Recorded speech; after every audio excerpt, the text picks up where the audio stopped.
First third down of the ball game here for the Berkner Rams. Dunn takes the snap, drops back to pass. Trying to find anywhere to run, scrambling around the pocket. Now he'll toss it to his tight end, wide open, plenty of room to run. Down the sideline, nobody's gonna catch him. End zone ahead, touchdown Berkner. It's Ty Crothers, the SMU commit. Slipping out of the backfield, Daquan Dunn creating time in the pocket under pressure, finding his wide open wide receiver, and the speedy Crothers did the rest. We go about taking on Rico Harris. Especially the way he's been running early in this one. Another first down for the Eagles. Sawyer takes a snap, play action pass, floats it into the end zone, and caught by Crow, touchdown over the defender Rolando King. Touchdown Eagles, and they lead this one 6-0 with 5:40 to go in the first quarter. Her first bucket of the game. And now Robinson in the other corner, the left corner, three-pointer, good. 3 for 3. Yeah, she answered the call, ladies and gentlemen. And that's 35 now for Robinson in the ball game. And she's taking on the challenge of guarding Wilson, who is the high point man for McKinney right now. Now Tilson firing it up over the backboard. It'll go out of bounds. Panther ball, 2:15 to go in the ball game. Lions down 17. I've never seen a young person like this just take the breath away of the other team. Every time you score, I'm gonna have to score right again. And it's been pretty incredible. She has 33, the other team has 45. Robinson again from 3, heat check, good! Still game point, down 14-11. Holly will serve for the Wildcats. The Plano East student section making things loud for Holly on this serve. Wynn on the reception, set to Anderson, blocked by Horton. Kept alive by the Panthers, set out to Hurd. A twisting hit that time. Dug out by Anderley. Holly going long, Jacobus going long on the hit. Hurd tips it over. Now back out to Jacobus again, trying to go down the line. Tucker's there to receive it. Set back out to Hurd. Off the deflection, kept alive by Holly. Back out to Jacobus. Off the deflection of the Panthers blockers that time. Out to Hurd. She floats it past the Wildcat defenders. Out to Holmes. And a diving effort to save it by Wynn again. You see how gassed everybody on the court is as Hurd tells her coach to call a timeout after that long point. 2 quick outs dealt by Edwards on the mound. Lineup rolls over for the Wildcats. Joshua Vyers back up for his third at-bat. 0 for 2 with a strikeout and a fly to right. First pitch swung on and sent back foul. 2 for a foul for anybody to give chase to. Edwards up to 60 pitches now in the game. DeBonds for the Wildcats at 74. Wow, quite a difference. There's 2 away. He's on the cusp of getting them out here and have a sizable difference in the pitch count. Nice pitch there, finds the zone for Edwards. Head 0-2 on Vyers.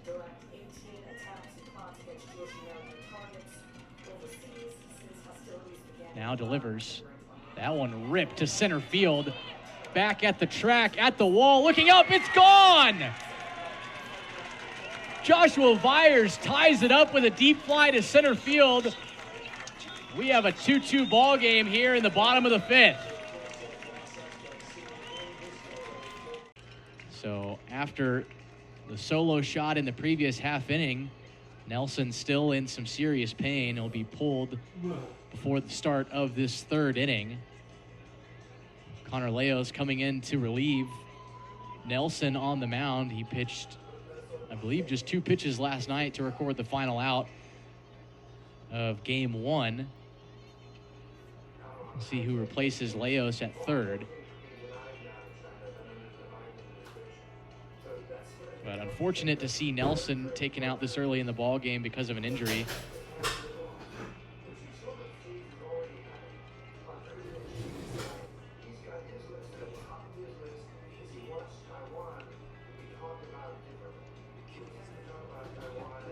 William Broussard moves to third. Morgan Feeney coming in to replace Broussard behind the plate. It's kind of just going to show you how deep of a roster these Bulldogs have, the ability to put these kids in these different positions.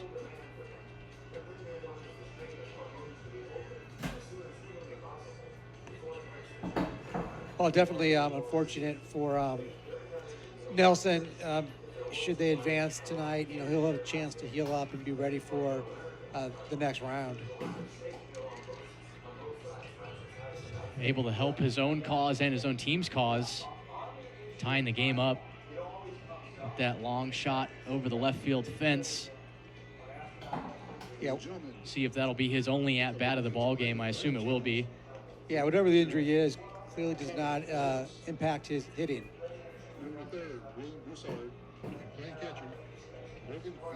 Broussard started at third last night. Feeney started behind the plate as well, so both very comfortable at their positions. And you guys can see, Hector made the move. These kids just jumped in position.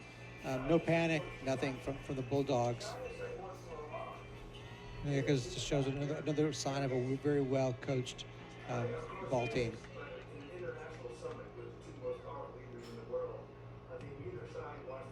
Leading off for Frisco, number 2, Jackson Willis. The lineup rolls over for the Raccoons to start this inning. Voris leads things off here in the third. Had a leadoff single to start the game back in the first.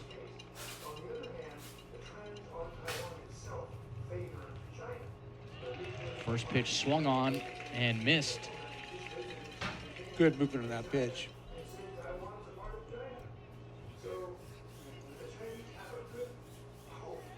Now the 0-1 from Leos. That one sent high in the air to shallow center field. Seaman taking a few steps in and able to put it away for out number 1.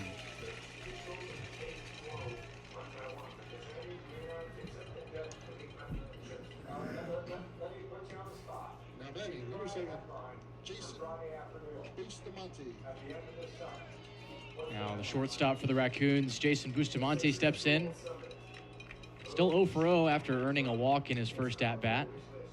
Takes the first pitch outside for a ball.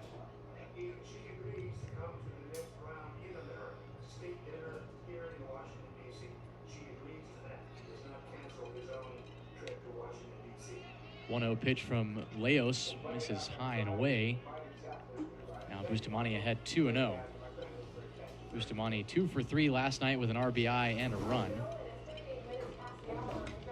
Sends that one down the left field line. It's going to get down. Bustamante rounding first on his way to second, as French had difficulty fielding it originally, and now with a 1-out double, Bustamante standing on second. Yeah, Bustamante's doing what he does, and that is just gets hits. Again, great offensive player, and went oppo on that one. Plays it perfectly for that double. Leos used to pure cap to that one. It was a great hit. It wasn't a bad pitch at all. That just plays it perfectly. Now Chris Lim up for his second at-bat of the evening, 0 for 1 with a strikeout back in the first. Takes the first pitch from Leos outside for a ball.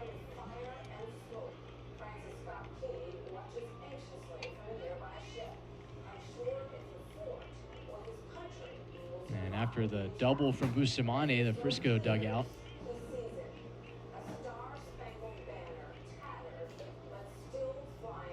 with some chance of their own, after I'm sure they've been tired of the McKinney North student section, letting them have it all game so far.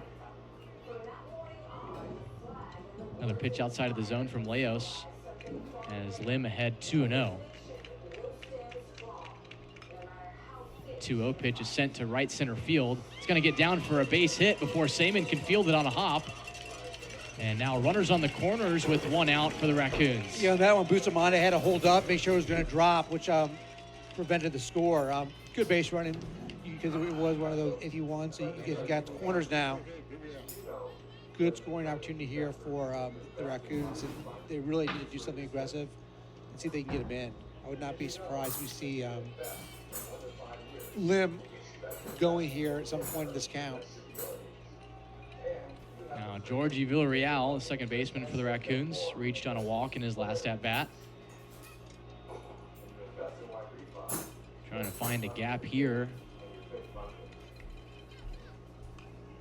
First pitch swinging, fouled off at the plate. He'll start this at-bat behind 0-1.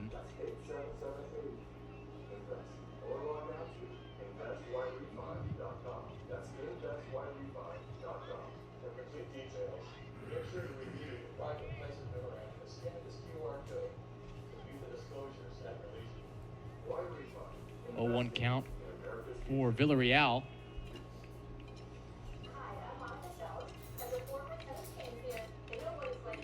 Corners playing in.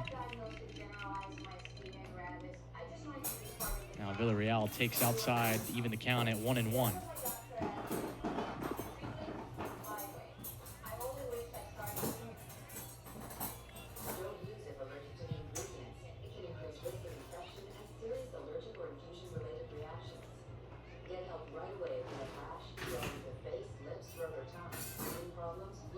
You see Coach Casey's going verbal signals, yelling out a set of numbers, which makes it much easier on their players not to miss a sign. Still a 1-1 count after the step off from Leos. Gets Villarreal to chase. Now Lim on his way to second. Throw is in time and gets Lim trying to steal second. That is crazy. So the pitcher was about to cut it off. I think there was miscommunication there. Late steal, and they get him. I think there's some definitely miscommunication on both sides there, and the Bulldogs get the better of it. Big out. Now Bustamante staying on third on the play. And now the 1-2 pitch is swung on and missed. Drops strike 3 as Feeney throws down to first to complete the strikeout. And that'll end the inning and the threat from the Raccoons as they leave the go-ahead runner stranded 90 feet away. We head to the bottom of the third, still tied at 1. You're watching a Champion Sports production of UIL Playoff Baseball on the NFHS Network.